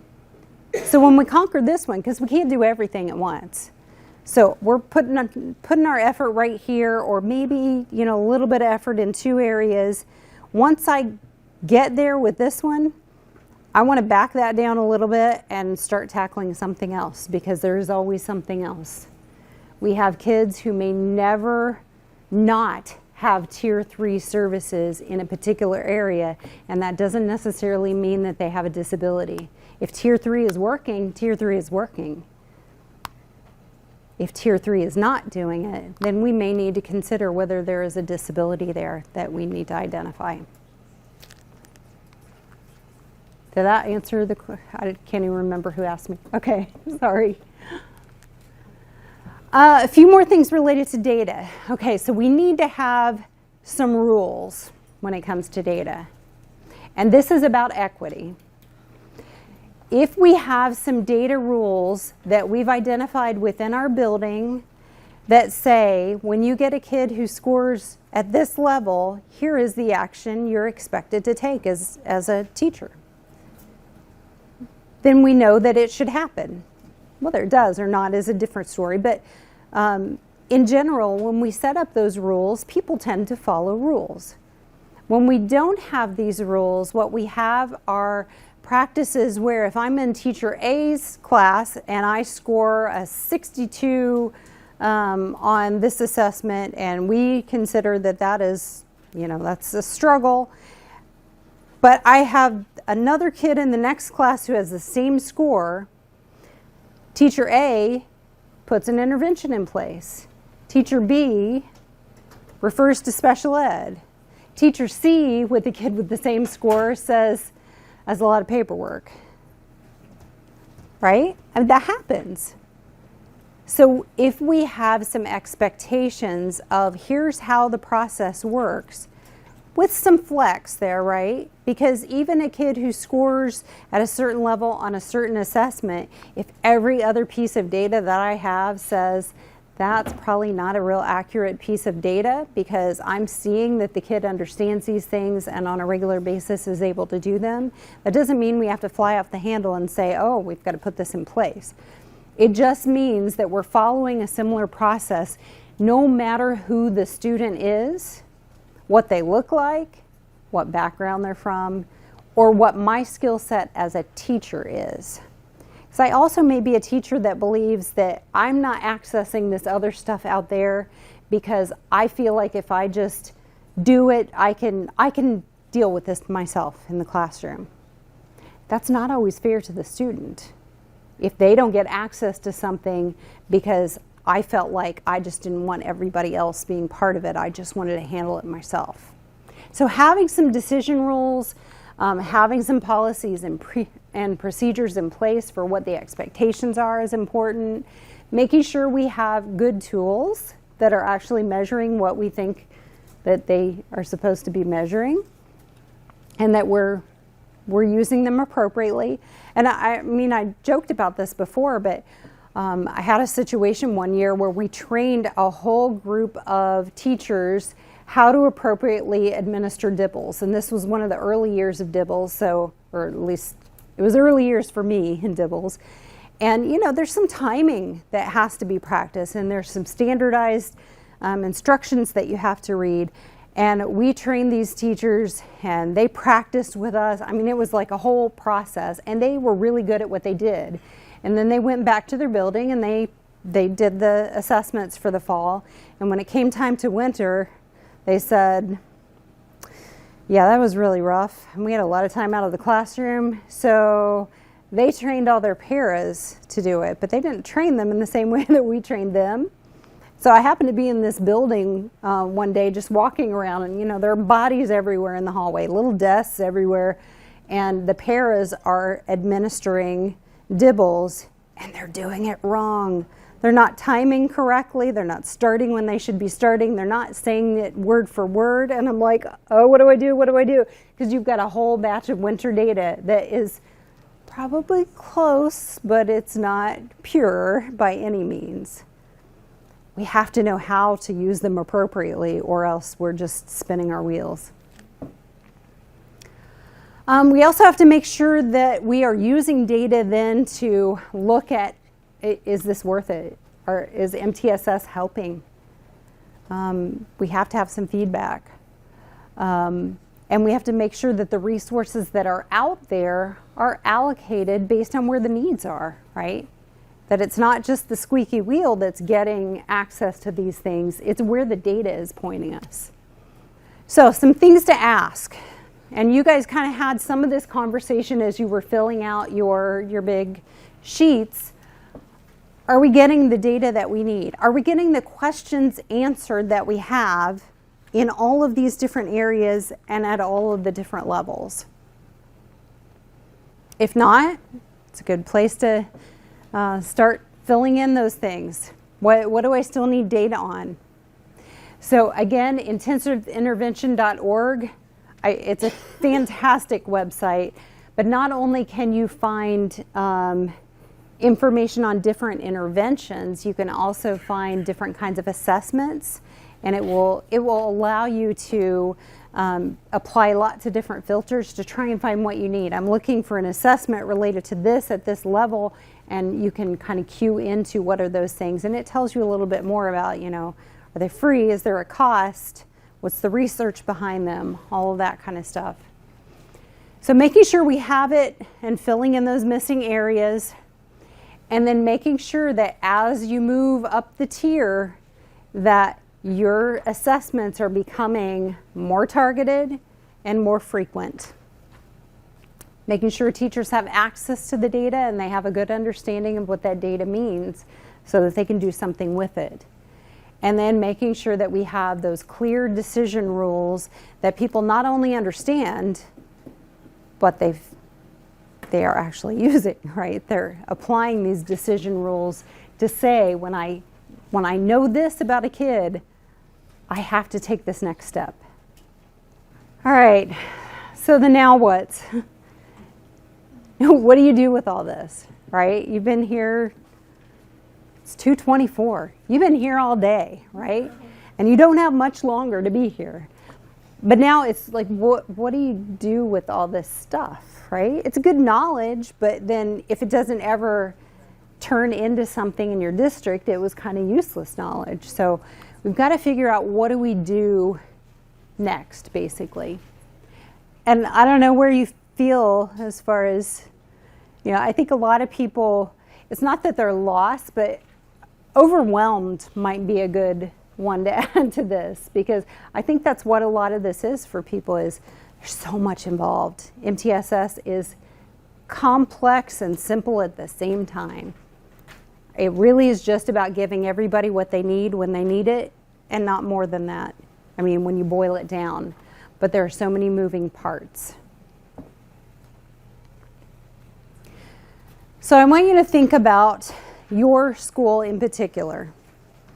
And if you're looking at what you want and what you do, then usually what we want is for everyone to get better at things, right? We want improved outcomes. We want all of our student groups to make progress in different areas.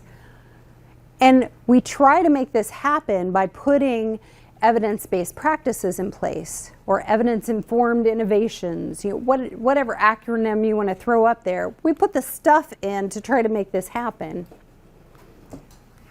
But a lot of times you get a system that looks like this.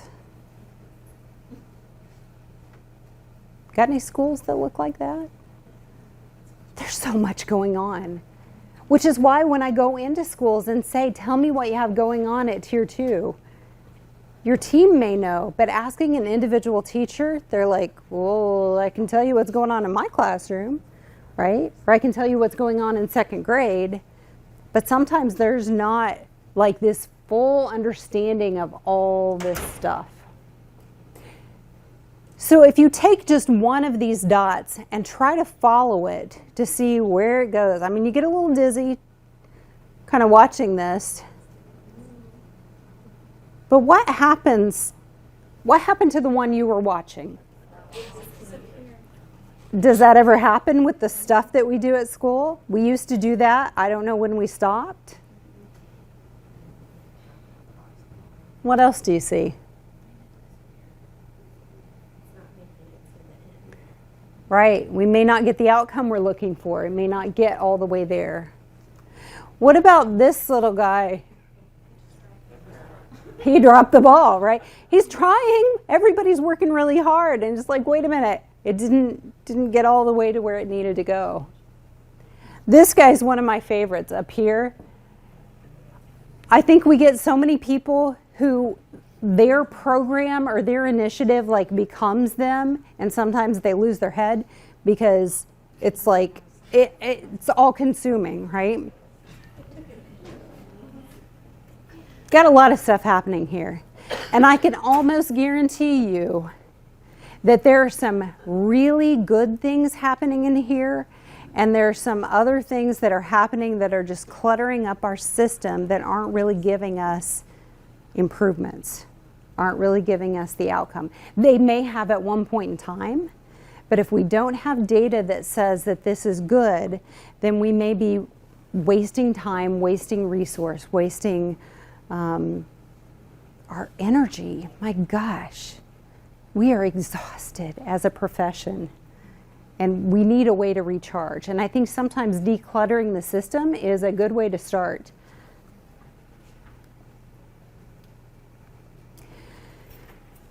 So implementation science is something that if you are ever like really bored out of your mind and you want to learn about something that is probably going to make you feel extremely nerdy, I would suggest that you look into implementation science. I love it.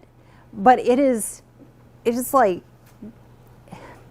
it's complex in the way that we think that there's so much science behind why certain things work and why they don't. We did a lot of work on this as a staff, and I feel like we got so deep in the weeds that we got lost, and I'm not sure exactly what happened, but This is the simplified version of some of what we think about with implementation science. So one is that we need all of the different elements that are across the top in order to really make something stick, to make something happen. And this is not just in education, but in education, you know, we see things like this play out where we have new initiatives or new ways of thinking that come in, and they may go as quickly as they come in. So in order to make something really stick, we have to have a vision. We have to have a common understanding. We have to know what this is about, what it means. So, you know, somebody mentioned earlier, I can't even say UDL because we've got some people who don't understand UDL and maybe don't want to hear that term. The same for a lot of people with MTSS. There are some districts that we've actually done some training on with MTSS that has said, we're going to put some of this in place in our district, but we're not going to call it MTSS because it scares people because they think we're doing something new and different. But you're not. You're coordinating all the stuff you're already doing. So we have to have a vision for what this is about. We also have to have the skills that are needed in order to do it. You can tell me exactly why I want to dunk a basketball in a regulation size hoop, and you can tell me exactly how to do it. I do not have the skill set to do it, and it's never going to happen, right? All it's going to do for me if I keep trying is I'm going to get super frustrated because I don't have the skills. And if we have things that we're going to put in place that we don't have the skill set within our group to do, then it's not going to happen. And again, that's where a lot of coaching and instruction can come in to help make sure our educators feel confident in what they're doing. There have to be incentives, and I don't mean candy, and I don't mean extra pay, because we know those things aren't going to happen. But what I mean by incentives is there has to be a payoff. And that payoff for us when it comes to MTSS is improved outcomes. So if we don't end up seeing any output from this, there's no incentive. We have to see something.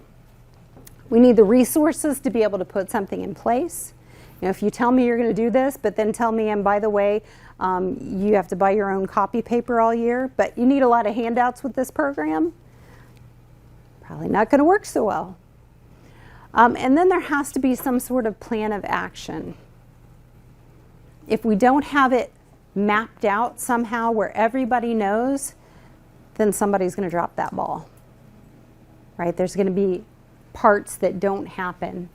So you can see this kind of tells you, if we've got everything in place, that's what leads to change. That's what leads to this creating real change. But if even one of these pieces is missing, then we're likely to get certain outcomes. So again, if I don't have the vision for what this is supposed to be about or how it's supposed to look, I'm probably going to have confusion. I'm going to get some anxiety if I don't have the skill set. There's going to be some resistance if you don't have some sort of good end of the road incentive. Frustration if I don't have the resources, and it's going to feel like you're just running on a treadmill and getting nowhere if you don't have some sort of plan of action.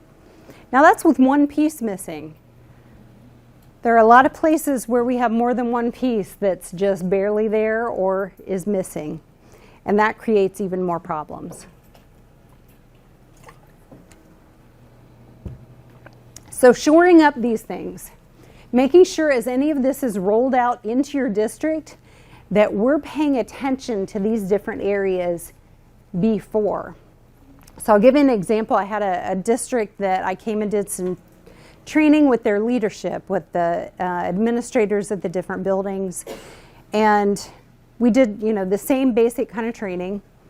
And at the end, some of the administrators said, okay, so tomorrow, how about we do A, B, and C with our staff?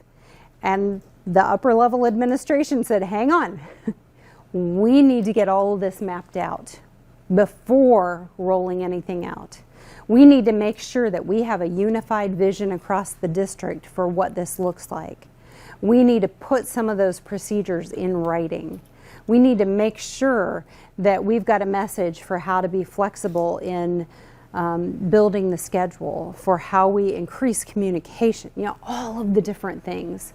And they also wanted to go back to those tiers and think about what are some of the conversations we need to have at the different levels for what we want kids to be able to know, understand, and do before we ever start. Because if we don't have that, we're building the plane as we're flying it, and that's scary. We're going to look at what can you start doing.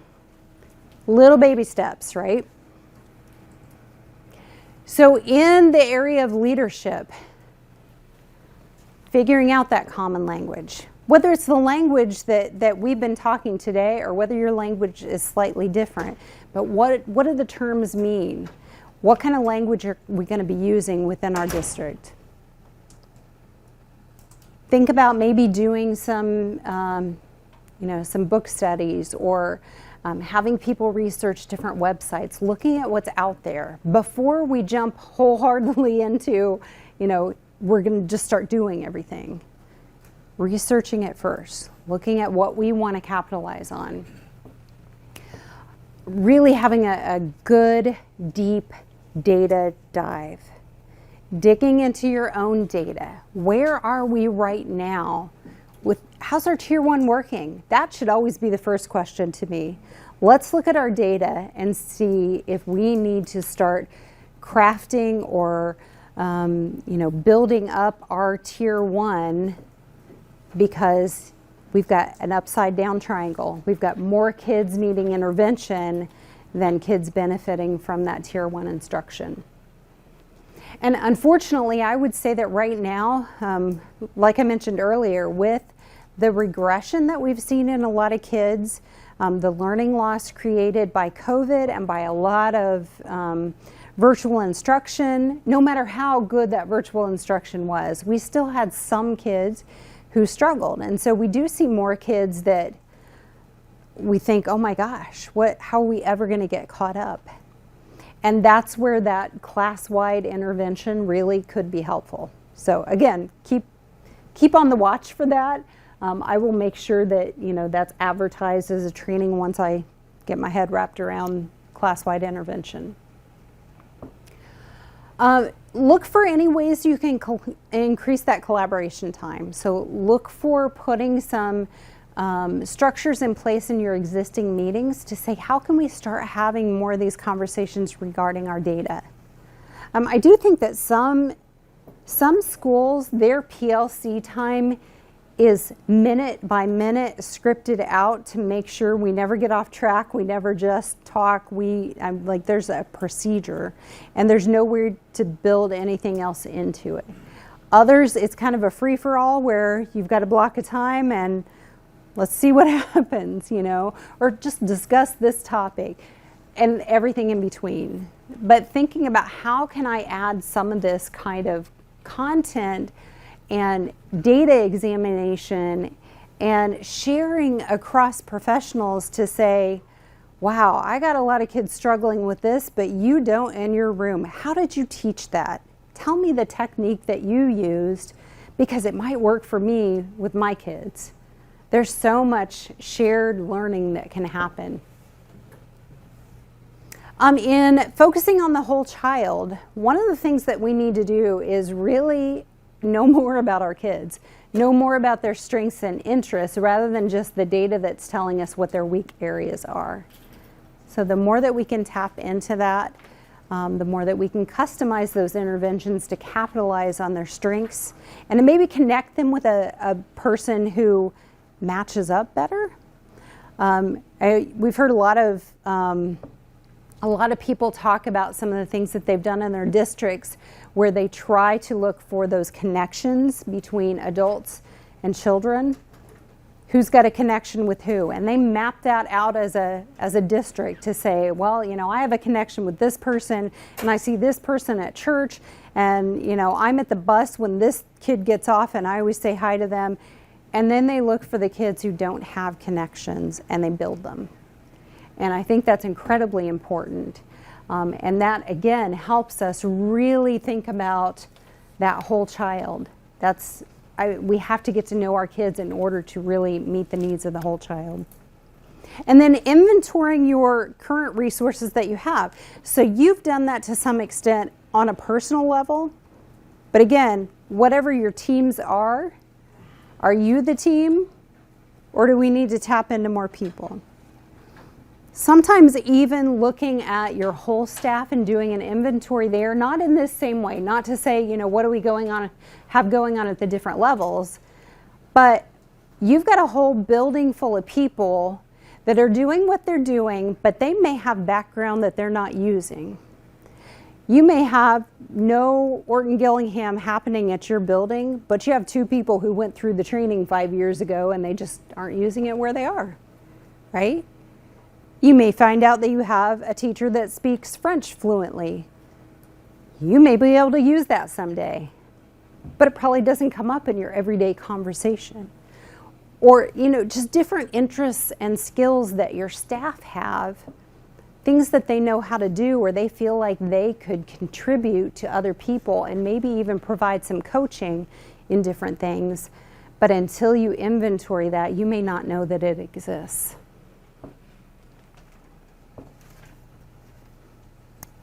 Going back and doing some of this. I know there's some extra sheets back there, so if anybody wanted to take some blanks with them, you're welcome to them, so that you can do some of that with your intact teams. And again, knowing it's always a work in progress, right? You can do this on paper or on charts or create one that's electronic. I think there actually is a blank electronic one on the Padlet that you can pull from as well.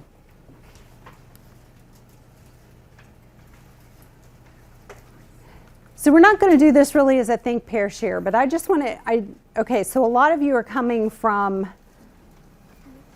more administrative kind of level, or at least from what I could tell from some of the conversation. How many of you are in the classroom?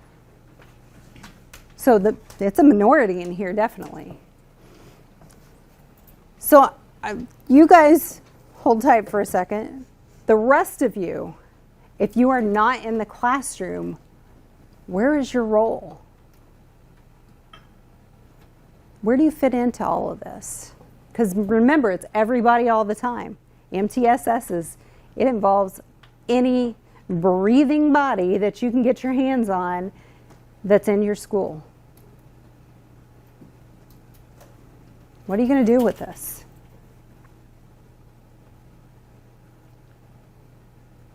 The answer can't be nothing. Okay, so being kind of the go-between between the special ed world, the gen ed world, and especially when we say, it's not time to evaluate, we need you to do these things that would be more likely to benefit the student. Especially when you say, they say, well, we're doing everything. How many of you are district level staff? Okay. Nicole, I know your role because you're coordinating for the whole district. The director of MTSS for everybody. When we put kids in special ed that don't have disabilities, special ed is no longer special. It just becomes overwhelmed. And I think one of the things that we need to really emphasize as you go back is that this is a gen ed whole school initiative, framework, whatever you want to call it, way of thinking for everyone. And so it should not turn into a special ed thing. And in a lot of places, special ed has been driving the bus because nobody else was picking it up. And there is kind of there's a little bit of leeway when, again, if you go to that Article 7 reference that I was talking about with comprehensive and coordinated early intervening services, it does say that schools can use up to 15% of their Part B dollars in order to do some of this comprehensive and coordinated early intervention work, which means that to some extent you can use your special educators to do some groups here and there, but they should not be the primary providers of interventions. And if they're out there and they're already overwhelmed with what they're doing in special education, they may not be able to be part of any of it. It depends on how your district is laid out. I did that we were able to come down here today. That's awesome. Yep. And I think this should be validating to all of you to some extent of so many things that you are already doing, right? So I'm hopeful that I never have one of these trainings and have somebody go, we're not doing any of this, right? You're doing parts of this. Parts, yes. Right. And we can make parts get better and work together with other parts, and that's the goal, is to continue to make it flow and connect better. Okay, I want to take a few minutes and just walk you through some of these resources. The first one really has to do with MTSS related to social emotional learning. So there's a big emphasis there, but you can find some different resources at this link. The second one, an Institute for School Reform, it's got some different, backing for some of this stuff. So if you're looking at some of the different evidence bases behind these different kinds of things, this is a good place to look. This one has had a problem recently. This is one of my favorite websites, the Swift Shelf. It probably will not work right now. I don't know why. It's connected with the University of Kansas, and their website has gone wonky in the last couple of days because I've been on there several times. Somehow I went to the University of New Hampshire, which also has a connection with Swift, which is a National Technical Assistance Center, and followed their link to a specific page and was able to get to everything. But I would imagine this is a temporary problem and it will get back online.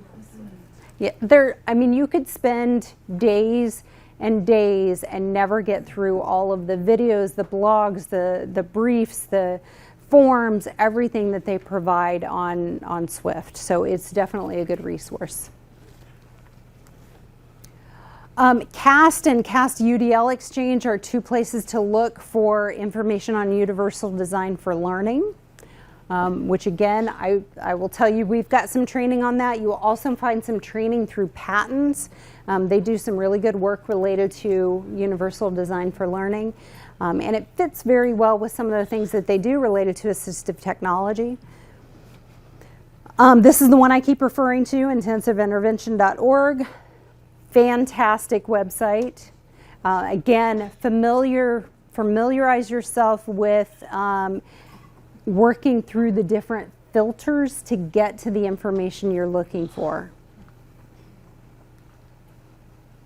If you want more information on positive behavior intervention supports, you can check out pbis.org. And I think PBIS World is another offshoot that has just some phenomenal resources there.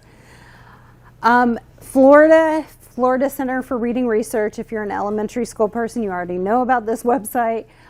Great places to say, okay, I've got a third grader and they're working on phonics and I need some ideas for activities.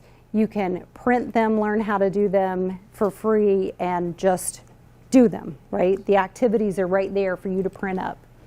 But it's all related to reading. This is also a Florida site that focuses on problem solving, RTI, MTSS, and a lot of the different forms and processes that Florida uses. RTI Action Network sometimes has good information. It just depends. It gives you a lot more information related to response to intervention. And then, like I said, if you want to get really deep in the weeds and learn more about implementation science, the National Implementation Research Network is the place to be. And they will teach you lots of things. So especially if you're from a district level and you're thinking about like all of the particulars of how are we going to roll this out and what do we need to consider related to our system, they really do have some great information to think about.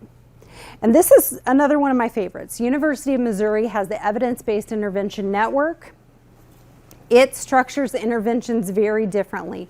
So a lot of places you go to their website and you say, okay, I want a reading comprehension intervention. This looks at it slightly differently because it takes broader areas like reading, math, behavior, and then it says, what are you struggling with? Are you struggling with acquiring a skill, generalizing a skill? I mean, like, it looks at kind of the why behind things, and it gives some intervention ideas for how to address the why piece. Okay, so just check those things out. Again, you know, when you're bored, when you have all this free time, all this extra planning time that you all get, right? But great resources to dip into, and there's some other things that you can find on the Padlet too that are good information to look at. We also have on our website, we have an MTSS in Motion series, which is just taking those domains and cutting them down to like a 10-minute overview. Good things to show at staff meetings to say, if we just want to learn about leadership, here's what it is. If we just want to talk about tiers, here's what it is. But it's pretty short and sweet. I believe the Department of Education's MTSS page is not there anymore. And this will take you to Indiana's ESSA plan if you want to read those as well. So what I need from you today is, I guess, number one, a promise from everyone to just go back and do one thing. Go back and do one thing this week that is a little tiny baby step. Whether it's reviewing your stuff, checking out a couple of these resources, having a conversation, I don't care what it is, just keep moving towards this. And number two is to fill out the evaluation, which is short and sweet. I have a colleague that if you don't fill out your evaluation, she is all over me for, why didn't you have as many people fill out this evaluation? So I want as many of them as you can give me. And I really, even if it's negative feedback, give it to me, because this is what we use to try and improve our training processes.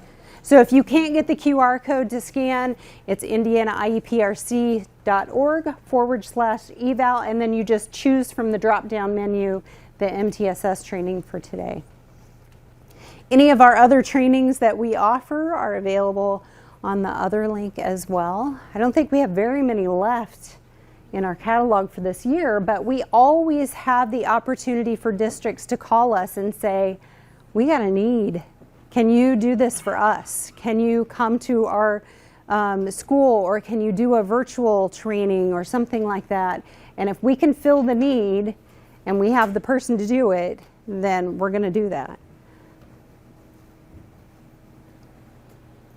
So I appreciate everyone's time, and please drive safe through the floodwaters on the way home.